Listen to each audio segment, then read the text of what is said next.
Студенты североосетинских вузов отправились в Тюмень на международный финал соревнований Олимпиады IT-Планета. Для ребят это шанс проявить себя в сфере информационных технологий. Победители получат возможность пройти практику в ведущих компаниях, а также зарекомендовать себя как перспективных IT-специалистов. Полина Чернуцкая и Алан Авсарагов из нашей республики представят на Олимпиаде свой проект «Тактильную 3D-карту для слабовидящих людей». Подробнее о разработке талантливых студентов наш корреспондент Сабина Гатагова. Выходим из дворов.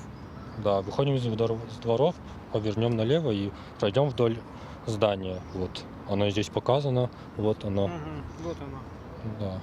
Денис, вы понимаете, как мы идем? Ну да, довольно наглядно сделана карта. Владикавказские улицы Денис Алборов изучает в буквальном смысле на ощупь. В руках уникальная 3D-карта, инновационное изобретение осетинских студентов. Каждая деталь городского ландшафта в небольшом пластмассовом макете. Здания, тротуары и даже бордюры. Человек, который не видит глазами, может рассмотреть все в деталях, пальцами. Честно сказать, не ожидал такой детализации. Очень интересно. Вообще сама идея очень интересна. Как бы район, который я не очень хорошо знаю в городе. И вот благодаря карте и уже потом на местности, конечно, уже лучше понимаешь, что где находится, и ориентироваться будет гораздо проще.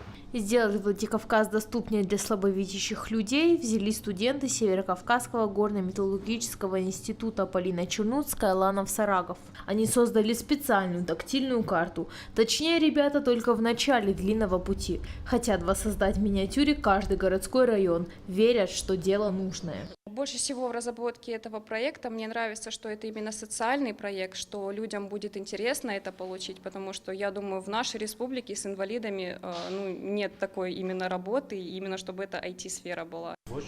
Над проектом изобретатели работают 2 месяца. Уже полностью составили район 26-й школы. Масштаб карты 1 к 25 метрам. Сам процесс долгий и непростой. Пока этот проект только на мониторе компьютера в черновом варианте, но уже через несколько часов карта будет готова с помощью этого 3D-принтера. О своем детище студенты готовы рассказывать и на собственном сайте. Он уже в разработке. Надеются, что те, кому нужна такая вот 3D-помощь, найдутся в сети. Но это уже второй шаг. Пока упорная работа над проектом. Своей главной задачей считаю сейчас это досовершенствовать мой проект до конца, чтобы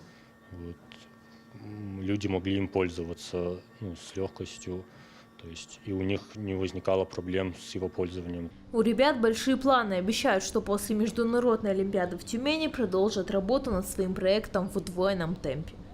Сабина Гатагова, Александр Левченко, Игорь Войцеховский, Артур Габуаев, Ибрагим Чочиев. Новости Осетии.